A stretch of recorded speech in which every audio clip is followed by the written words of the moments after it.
Baltimore's key bridge collapses, a false flag in Moscow, Trump's day is a big win-win, and more. The Monica Perez Show starts now. Hey, y'all. Thanks for tuning in. We are live right now on YouTube, Rumble, Rockfin, Insta, Facebook, Twitter. We have a show every Tuesday and Thursday, 2 p.m. Pacific, 5 p.m. Eastern. It's a newsreel of most of the news of the week I can cover in 2 days. Maybe someday I'll do 3 days, but I'm getting pretty much every single headline rapid fire Tuesdays and Thursdays at 2 o'clock Pacific, 5 o'clock Eastern. If you sign in on YouTube, we can chat. So I have an opportunity to take comments and chat. So make sure you put your comments up there. And at the bottom of the hour, I'll read through them. If you want to listen to this show in its entirety commercial free, don't forget to sign up to iTunes Premium at the Monica Perez Show podcast feed on that's probably mostly everybody's favorite podcasting platform. Okay. What crazy news. I mean, I was chock full of news when I woke up to this story of the Francis Scott Key Bridge collapsing in Baltimore. When I hear stuff like that, I'm always skeptical. And having dug into it, I am no less skeptical. So around 1 o'clock this morning, a big ship called the Dolly, as in Salvatore Dali, crashed into it. They said they threw up a distress call. There were local pilots, but it was a Sri Lankan ship, I think. And they said they were losing control and were at risk for an allision. So I learned a new word. An allision is when a moving object strikes a stationary object, as opposed to a collision when two moving objects strike each other, at least in maritime law. So here was an allision of a very large support beam of this truss bridge, the Francis Scott Key Bridge in Baltimore. And they said they were losing control. And then just before they hit it, it was weird. It didn't look like it was on any particular path. And then it makes a sharp turn. I mean, I don't know enough about steering a ship to see. It looks funny to me, but whatever. The lights go out in the ship. And then you can see whatever. Like, you can see the thing collapse. And witnesses had said they heard an explosion. So, of course, not only do conspiracies abound, but now in no time at all, articles dissing conspiracy theories have also abounded. So there's conspiracy theories floating around, a cyber attack, or what was the big one? Oh, I think the DEI thing is popping up here. It also popped up in the airline, like, why are airlines less good than they used to be? And that's because they don't hire on merit anymore. They hire on diversity, equity, and inclusion. And because I kind of saw that airline thing coming for 3 years already, I actually have gotten tweets like that. Like, man, you called that years ago. Of course, I don't think it's DEI. I think it's other agendas at work with the airline thing. I do think that it's a setup. I don't think it's that. So I saw then, because of that the DEI story was there really for divisiveness, as always, to turn us against each other, to what could be like classes uniting us against them. They make sure that we are divided based on race or whatever identity things. So I don't fall for the DEI thing. I think that is one of the memes that's floating around. Like, this is what happens when you don't hire on merit. I don't buy that at all. I feel like this is definitely was intentional. I feel like it was, an inside job, so to speak. What do I think actually happened? I think what happened was they had the lights go out, so you'd have no visibility on what was really happening there at the pillar. But I'm going to show some pictures. I wonder if I can share my screen. So I'm going to show you the picture of the bridge before.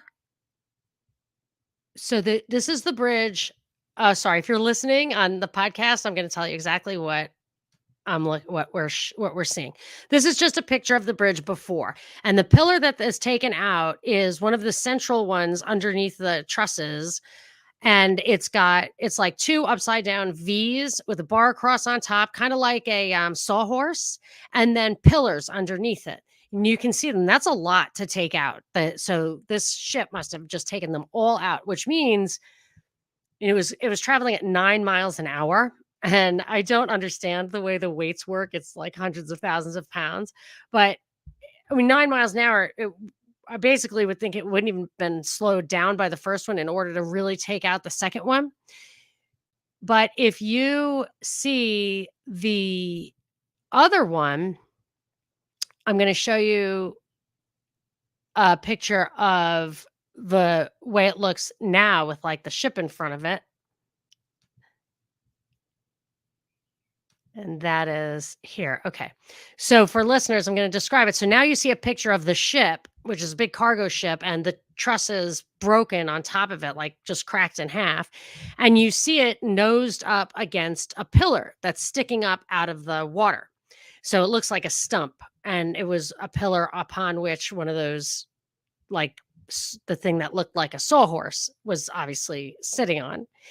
And I'm just saying, when I look at that, that I think that's where I just think they probably blew it up, demolished it right there. I feel like, I mean, you can tell by looking at it that that is a place where the structure changed. It wasn't like a big solid piece of concrete, but it seems like a weird place to put such a clean break kind of weakness. Anyway, I don't believe that it was an engineering problem. I think that they are designed to be able to take a hit. It was a big ship. I don't know, but I'm just saying what I think is that it was probably done on purpose. And I and the ship isn't really dented in. You would think if it was hitting at that, taking all four of those sawhorse things out, that I mean, it would be a little dented, but I guess it's just solid steel. I don't know. I imagine it's meant to take on an iceberg. So at this point, um, so okay. Now, for me, like the DEI thing bothers me because that plays into what I call the incompetence canard. So to say that that things that happen are the results of incompetence, government incompetence, that just hides the plannedness of a lot of events, maybe this one too. Okay. So the Atlantic put out an article immediately saying, I mean, I didn't read the whole thing because it was behind a paywall and I'm not paying for it, but they said, like, you should imagine what it would be like if major infrastructure things just blinked out all over the place. And it was not terrorism. We've ruled out terrorism. That's the same thing that happened with the AT&T outage. They ruled out terrorism so that you have this sense that we are systemically vulnerable, that the entire country is just crumbling under our feet. And there's that, and it's not even terrorism. It requires an entire rebuilding of the entire of the system. And actually, there was another article I didn't get to today about a like it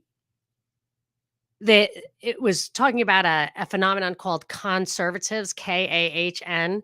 I guess there's a woman who's trying to in the Biden administration, who's trying to break up the what it.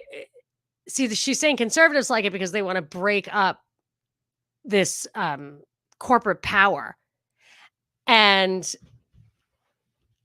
she's saying that she's trying to restructure the entire US economy. And if what she was doing was breaking up the corporate government continuum, I'd be okay with that. But she said, that even conservatives are beginning to realize that unfettered capitalism is bad. And of course, that's not what it is. It's the opposite. It's they're completely protected by the regulatory state, and that opens this bridge between the government and the corporation.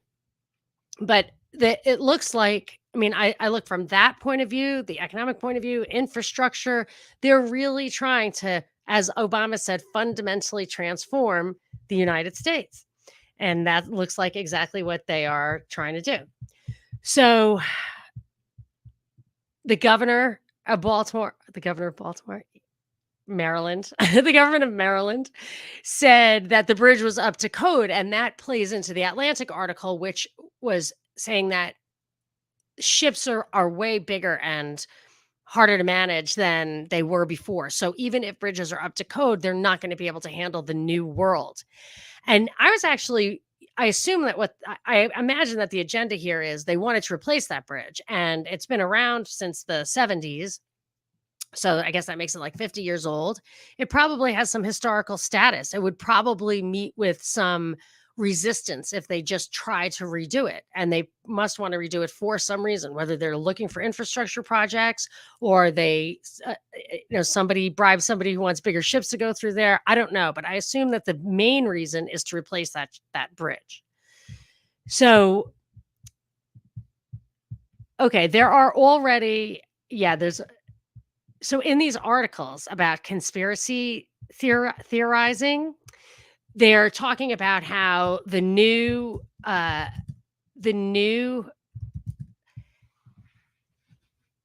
catchphrase for conspiracy theorists are don't let a good catastrophe go to waste. Don't let a good disaster go to waste. I think I saw that in 2 separate articles. And of course, that's a play on the Rahm Emanuel doctrine, never let a good crisis go to waste. And by that, I mean, if something happens, use that as an opportunity to get done something that you otherwise could not have gotten done. And then I coined the Emanuel Doctrine 2.0, which is if you don't have the right crisis, create it. And that's what I think they're basically, this crisis government has basically really embraced that. So that's what I think about that. More, I'm sure people who are still have the patience to dig into false flags and get you all the evidence you need and everything will be on the job. I will probably move on unless another agenda item pops into my head. But let me see what else the agenda that I was looking at. Yeah, I guess it's just generally divisive. It's the infrastructure thing. I think I covered it. But anyway, I'll let you know if something comes up I find interesting on that. Oh, I know what I forgot. This is terrible. They did it in the middle of the night. And I'm saying they did it because I think it was an inside job, obviously. They did it in the middle of the night. So the people who are missing, like 6 people are missing, people got dumped in the water, were workers filling in potholes and stuff when nobody was on the bridge. And that pisses me off. And my mother pointed that out when a couple of times. One, when Clinton bombed some office building in Iraq in the middle of the night, and there were 7 casualties. And she's like, yeah, they're the cleaning ladies. So this guy who acts like he cares about the little guy doesn't even count when it's the cleaning lady. And he demonstrated his contempt for the little guy other times too, because I used to live in Manhattan and he would close. I don't know if it was during his era. I mean, I don't know if he was president when this happened, but I definitely was inconvenienced by him once or twice. But he would close Central Park to go on a run on the weekends. And I mean, Central Park was the backyard for all those working class families and immigrants and the Puerto Rican families and stuff who were, had just moved there and living in small places and would go to the park was where they took their kids and everything. It was a terrible thing to do. Terrible. And he used to do it all the time. And then another time he got his hair cut on a runway and it completely disrupted the airport. My mother used to always point out, what a hypocrite, but it's terrible. Those people, you think if they don't count because it's only a few people, but it's just unconscionable what these people get up to. Oh, here's another false flag. In Moscow, you probably heard about this. It was over the weekend at a place called the Crocus City Hall.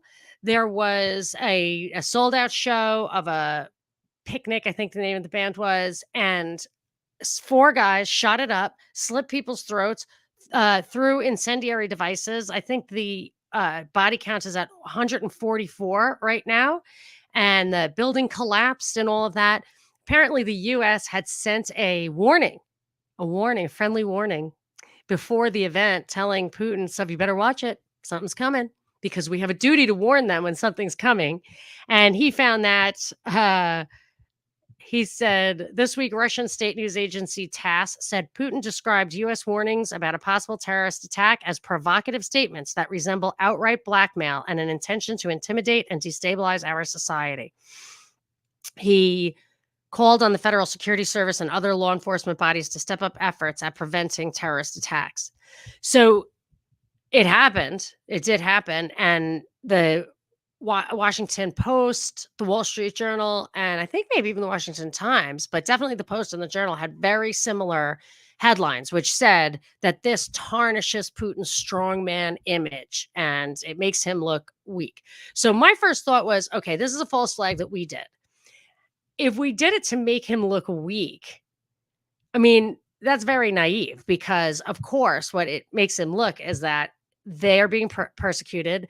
They are being attacked by outside powers because they know that in Russia, and that they need a guy like Putin to stand up to these people, and that he's hitting nerves.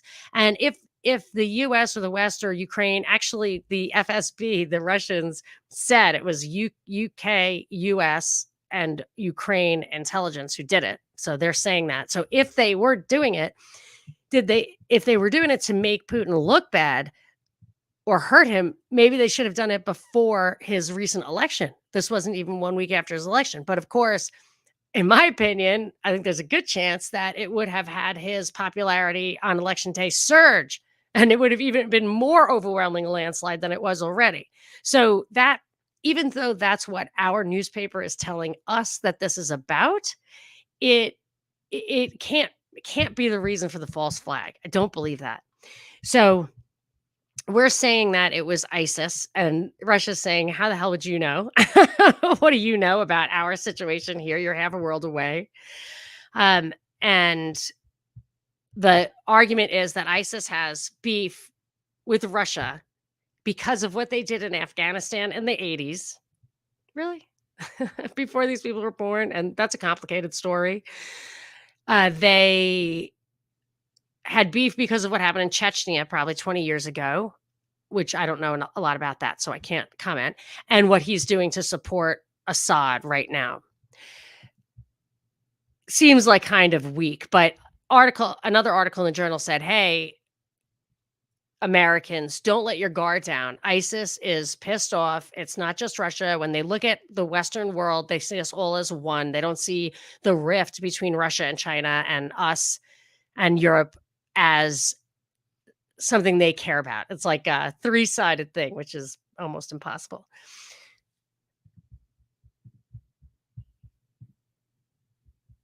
So the Wall Street Journal is saying that Putin is blaming Ukraine, and I never got that sense.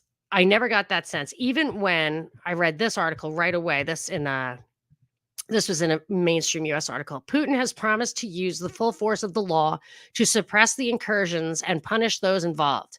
Dmitry Medvedev, deputy chairman of Russia's Security Council, said on Telegram that the terrorists he accused of carrying out the attack will be found and killed. All of them should be caught and mercilessly eliminated, he wrote, including the officials of governments that committed this crime. So when the journal says he's blaming Ukraine, they're missing that little S. It was governments, plural. And they have pointed the finger at the US, UK, and Ukraine.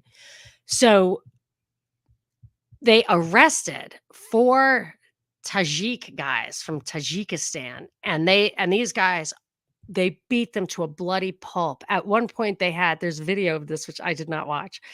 One of the guys, they cut his ear off or something and made him eat it. And when you see these 4 guys showing up in court, they look nearly beaten to death. And that makes my blood run cold because I believe in civil rights, but I'm sure that it was Russia's way of saying, like, you don't want to do this. And I think the story was that they were being paid basically roughly $10,000 in total, 5,000 of which they already got.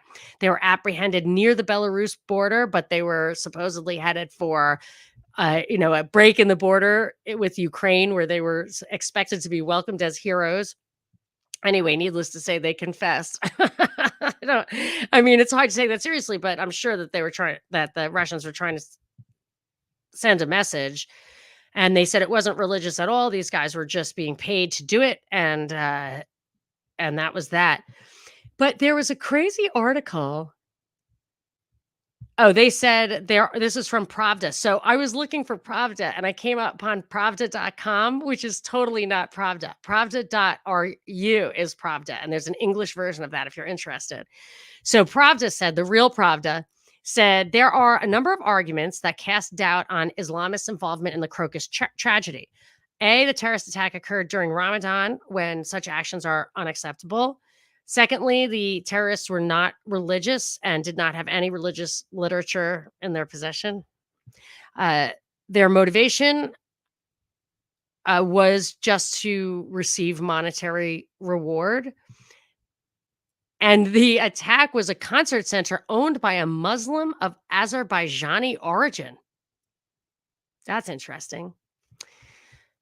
They also said Russia said that all of the info pointing to an ISIS attack came from a website run out of Belgium, which it pointed out was a NATO founding member. And on that website, it only tells stories that are in the interest of the US and the UK. That's obviously not ISIS run, unless ISIS is. It doesn't say this part, but you know what I'm saying. If ISIS is purely a puppet of the West, then they would only have articles that reflected that. And I personally think that. I wrote an article once a long time ago called ISIS is Us, which was picked up by quite a few people said that for a while there. So I read this. There was an op-ed, I think this was in the Journal, by Gary Kasparov, who's a chess champion. And he was saying it was really a screed. It was a screed.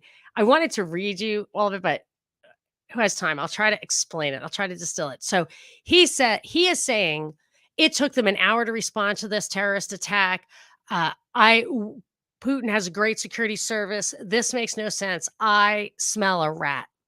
Putin is known for other false flags. I wrote a whole book about his activities in Chechnya regarding that when he first took power.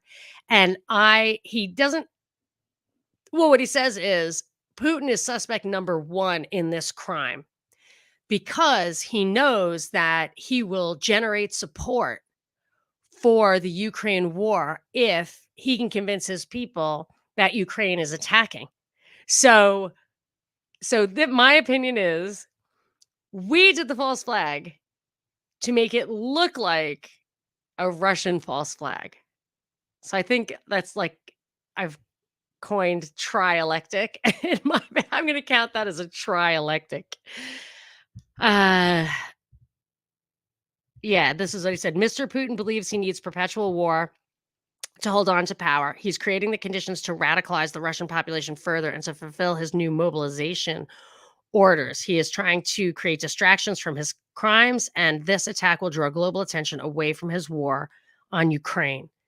I mean, that's really that's pretty clever.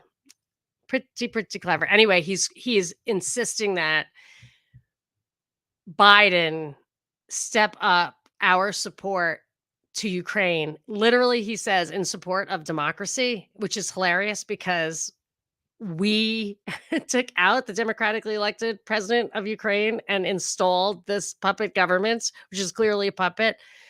Anyway, let's not go down that hole right now. Anyway, but when I was reading this, I noticed there was a little something about an post-election speech that Putin made saying that Russia, and that side of the world will be building the new world order, and that the US, the EU, the UK, that our leaders have betrayed us and they think they're going to call the shots forever, but they're not.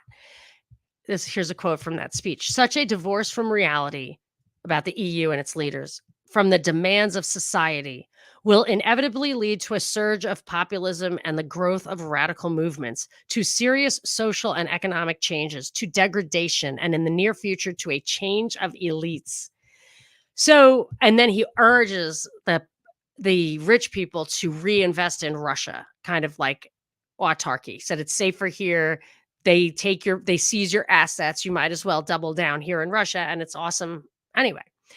And I personally think that competition is good. So I don't think this guy is going to run the world or would be good to run the world. I don't want anybody to run the world, but I always felt, I could be wrong, but I always felt that like in medieval Europe, the competition between the kings and the church is what gave the individual an awareness of his own importance and, kept them in line. I love competition. I used to say my hardcore libertarian days when I was thinking hard about it, that greed drives productivity and competition checks greed.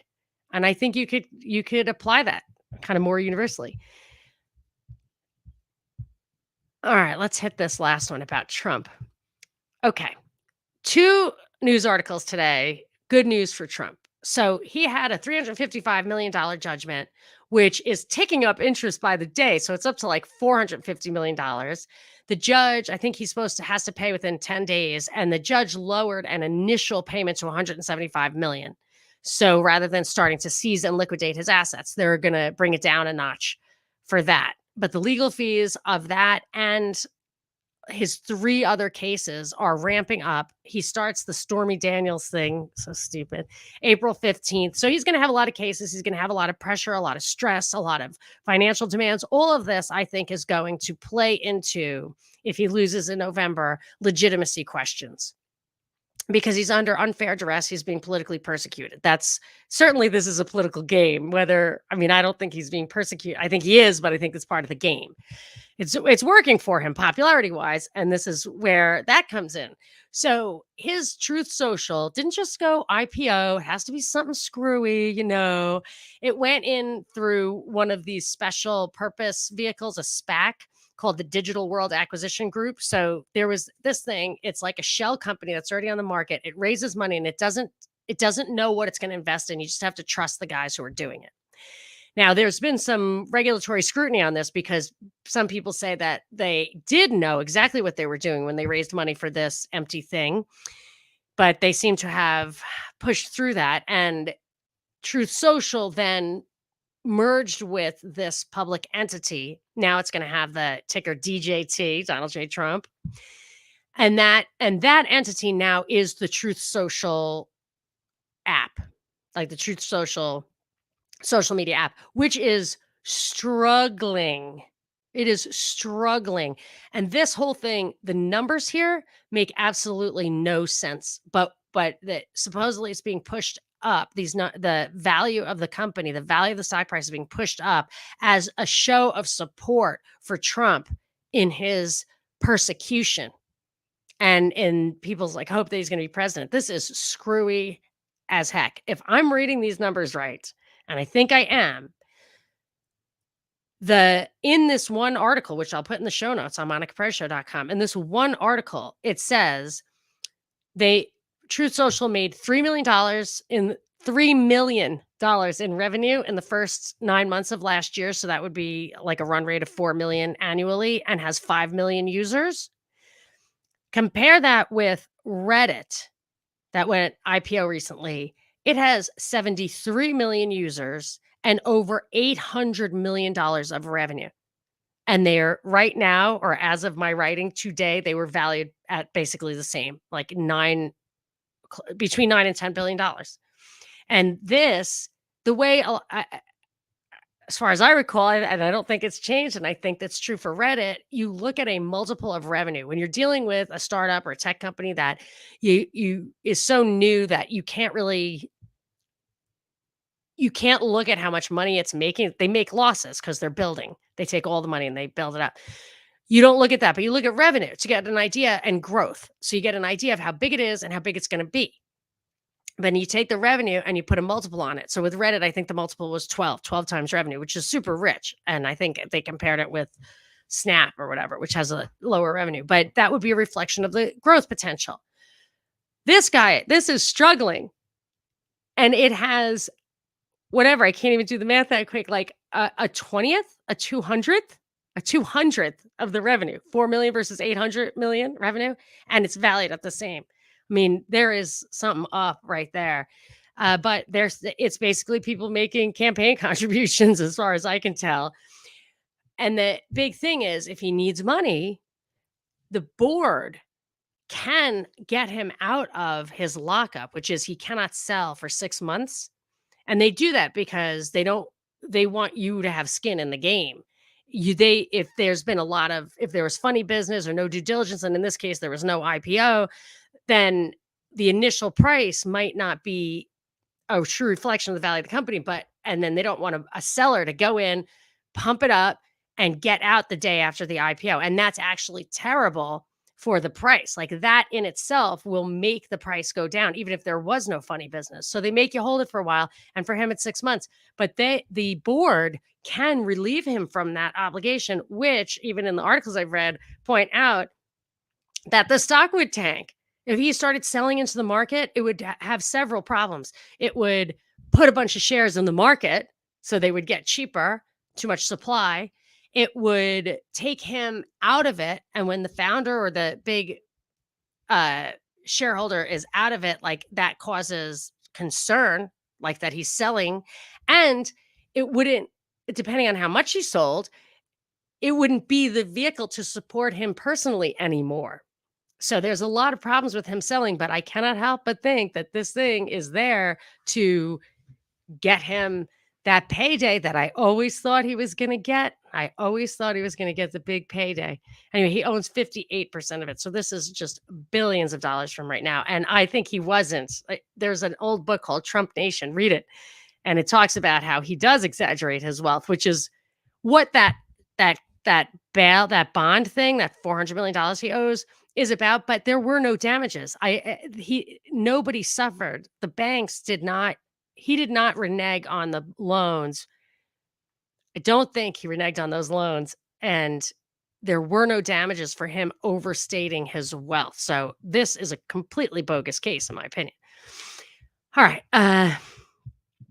Oh, and just as a final note, I really don't know, of course, what's gonna, I don't even have a good guess of who's gonna win in November, but I could see the scenario where he gets shut out. There's legitimacy issues, there always are. Biden wins, and either he abdicates for Kamala Harris, or maybe he gets rubbed out because of all the corruption. Kamala Harris, or they do the Nixon thing where they swap out Kamala Harris and then he abdicates. And then whoever was his newly appointed VP appoints another VP. And then you have two people in the White House who were never elected, which is what happened with Nixon. So with Nixon, Spiro Agnew was his vice president. He didn't go down because of Watergate. He went down because of something else. And his biography is called Go Quietly or Else. Think about that. And in the White House, when it was Ford and Rockefeller, neither of those was on the presidential ticket. They were both not elected and they were in the White House. So that could happen. I mean, these guys love to recycle old themes. They love reruns. All right. So I have a bunch of little things after this, but let's see if there are any comments. All right, let's see. All right, let's see. I want to try to match these up to the story. So the first story was about the bridge collapse. Frightening Me says it looked intentional to me. A caller on JF show, I don't know JF, said there should have been tugboats in the area. Any marine folks out there to say one way or the other? Yeah, should there have been tugboats? Yeah, but it did happen fast. If you look at the video, it did look like it happened fast. Yeah, it was too fast and no horns, and it was turning. It was going straight, and then it took a hard right. So, I mean, I guess something like that could happen. Anyway, hey Angus. The video shows the ship seemingly at a correct trajectory turn into the pillar. Okay. Yeah, Angus says, I'm so glad I'm not the only one questioning this. The captain was Ukrainian. I completely missed that. Thanks for that, Jack. Frightening says, any sufficiently advanced incompetence is indistinguishable from malice. There are torts for that.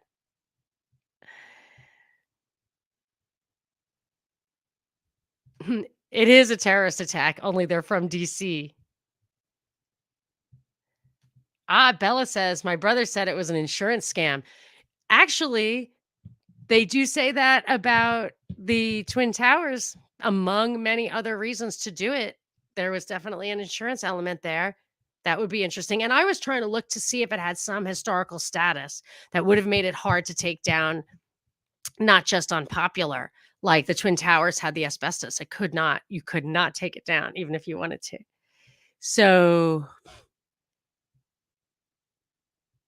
Clint says, no one in government wants to do anything that will slow down the ability for all of them to grow or to absorb power. Oh, Frightening says the Rahm Emanuel doctrine was Rahm borrowing from Lenin, that he was the one who originally said, never let a good crisis go to waste, or something to that effect. Oh my gosh, Angus, yes, I was thinking about this the whole time. I didn't know if people would understand it. He says they took a historic bridge in New York, the Tappan Zee, built a new one, and renamed it the Governor Mario Cuomo. Now that's effed up. It is. That is right near where I grew up. And the old bridge was completely fine, no problems. Then they built this monstrosity next to it, which looks like a runway, to be honest with you. It looks like it is something that would facilitate troop movements or like short winged planes. It's really terrifying. And they named it the Andrew Cuomo, the disgraced governor, named it after his father, who was governor when I was growing up, Mario Cuomo. Unbelievable.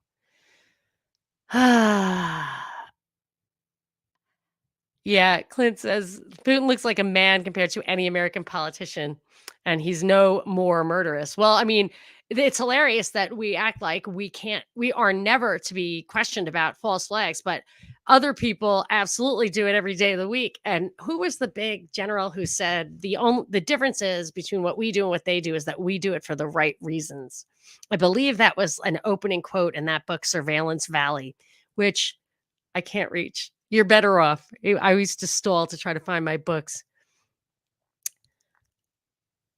Now, this I think is I think this is the wrong path. It says some quack says when a locality has to use federal funding for critical infrastructure, they have to comply with federal regulations, not just DEI, but 15-minute style junk in the rebuild itself. Sorry. Yes, that I totally agree with. And I actually started looking like I thought they'd have the plans already somewhere buried or out front. What will the new Key Bridge look like? Or, I mean, that's why it will take a little. People dig this stuff up. Certainly could not do it in the amount of time I had this morning. Okay. So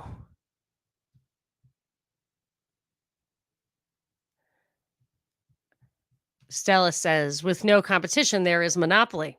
A monopoly on world power is not good. Hey, Eric. Yes, this is live right now. Now, if you're listening to this in the podcast, it's not live right now, but right now it is Tuesday, 2:40 my time, 5:40 Eastern. We are live.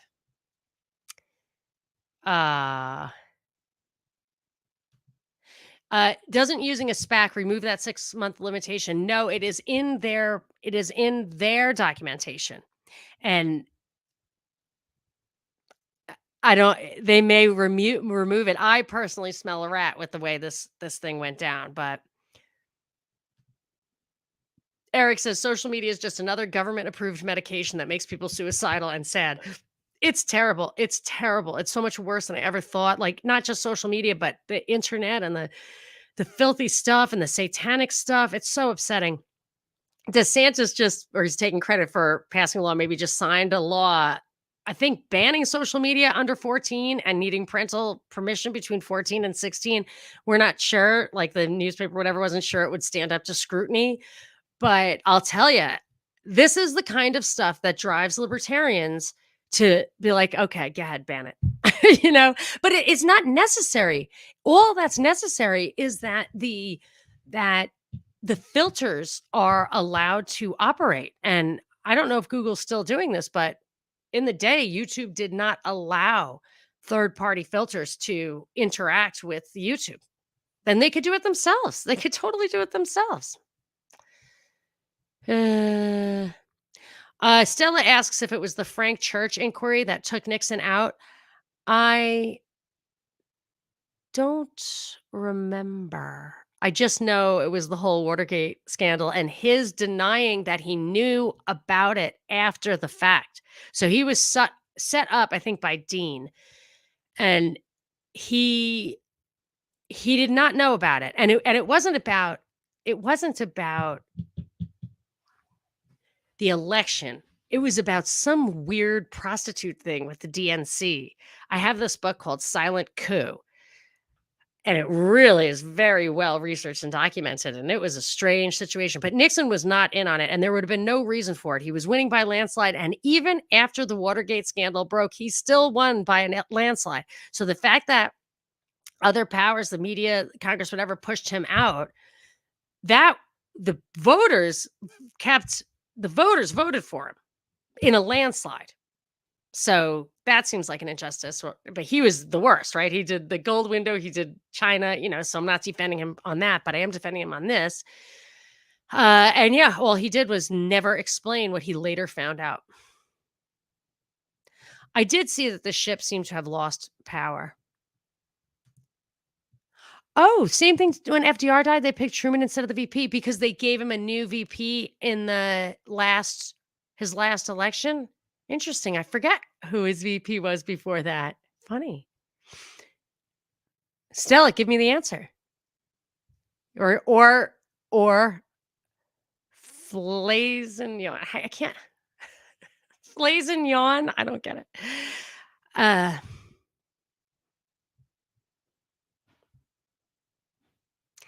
James says, I guess we'll just have to build back better. Yes, James. Yes, we will.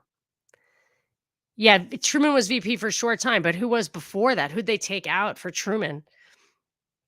Moscow happened on 3/22, which is Skull and Bones Day. That is correct. Oh, interesting. Can I do a deep dive on the program on Netflix? The troubled teen industry is one that's ignored. That is a great idea. The deep dives are so time consuming, but maybe I may be able to, as my life gets a little less hectic. It's kind of hectic again, though. Well, it's not hectic, but these things happen in clusters. I have my beautiful, sweet, super fluffy golden retriever is super sick. And she's 11. She's not gonna make it, but man, it's hard for me to concentrate. She's really so I feel like I'm not taking on another, like I was gonna say I'll do a deep dive once a week, but I'm waiting until my world really settles down. Oh yeah. Yep. I don't know. Oliver Stone, what's my opinion on Oliver Stone? I know I go back and forth, and his son had a relationship with Guido Preparata, whom I have nothing but respect for. Guido, I think, wrote. Did Sean Stone write the intro to Guido's book? Yes, I think so. So, I mean, in a world of like, it's hard for me to believe anyone is real. Even if they're limited hangouts that I think move the ball forward. If they feel like they have to give us that, I think that's better than complete and utter nonsense. JB says, was was that bridge built by IKEA? All right. I know. Thank you. Frightening about the dog. She is so unbelievably cute. I'll try to. I don't have a picture of her on this computer, but she's just ridiculous. She was a failed breeder. We basically ransomed her. I was going to say we'd rescued her, but we had to pay big money for her. But she was just so cute. They clipped her bark. She was always locked in a cage. Didn't know her own name, but now she's just so adorable. The bridge collapsed on its own footprint. It is a flat pack now. All right. So let's see. Should I do a couple more? Let me just a couple of quickies here for you. The SBF, Sam Bankman-Fried, he is supposed to be sentenced this week. And he's also supposed to start a trial on bribing Chinese officials. I don't know. Brucey, the boat was carrying jet fuel. So the word was not out, I guess, that I had a little show because now all my Union of the Unknowns folks are popping up. Tunes, Stilla, who didn't know, Brucey. Anyway, okay. On with the show. So what to watch out for the Sam Bankman-Fried, what's happening there? Because I think that this was also a setup and that he's not going to go to jail for 110 years like they're saying, or probably at all. The Boeing chief quit. The besieged Boeing chief, Dave Calhoun, stepped down after 4 years at the helm. And part of that, by the way, was that the FAA imposed production restrictions on them. So that is why they were not able to deliver on the orders from the airlines. So the hand of, the hidden hand is not the hidden hand of the market. It's the hidden hand of regulatory agencies with an agenda. Anyway, the Department of Justice is conducting a criminal probe into the Alaska Airlines incident. I mean, that would be pretty serious. Criminal probe. All right. The last thing I will tell you about is that Zelensky and his party want to lower the draft age in Ukraine from 27 to 25. And because they can't get people to join the army. And they're saying, the Wall Street Journal said that Ukrainians are still overwhelmingly in support of this war. However, none of them want to actually fight it. And I would say if you have a war on your own land, in your own country, if it is a just war, which means basically an invasion, you will fight it. That's why I don't believe in drafts, because a just war, I think it's a good litmus test. If you can't get the soldiers to fight, it's not a just war. And I feel like that this is proof positive that they do not want to kill their countrymen. And that's why they needed like the Azov battalion and stuff. Anyway, I could go on forever because I have like 4 more stories, but I will get to them on Thursday. I'll be back on Thursday. Let us hit this little clip. Okay. What is this clip? It's a, this girl would really like to know offhand where this conversation took place. Okay. This is the CDC released a paper on myocarditis after COVID vaccination. And here is it's the Novel Coronavirus Southwestern Intergovernmental Committee, Senator Jane Shamp from District 29 is speaking here. And this she gets this CDC paper on myocarditis following COVID vaccination, which, by the way, if you look at the FDA authorization, they invented, I think, phase 5 trials, which is trials in the general population where they're looking at the impact on the general population of myocarditis from the jab. So anyway, this will probably get this show taken down and perhaps my whole channel. Anyway, let's hear what she has to say, and I will leave you with it. I find information like this, inserts for the vaccine. Paper's there, and there's nothing printed on it. I find that very interesting, disheartening, disgusting, and lots of other words. But then it gets better. It just keeps, wait, there's more. It just keeps happening. The CDC redacts every single word of a 148-page study on a myocarditis after COVID vaccination. So I asked research to print the study for me. 148 pages. The entire thing is redacted. What good does a study do if there's nothing there? Then I want to know, wait, what might have been there that they needed to redact it? That's even scarier.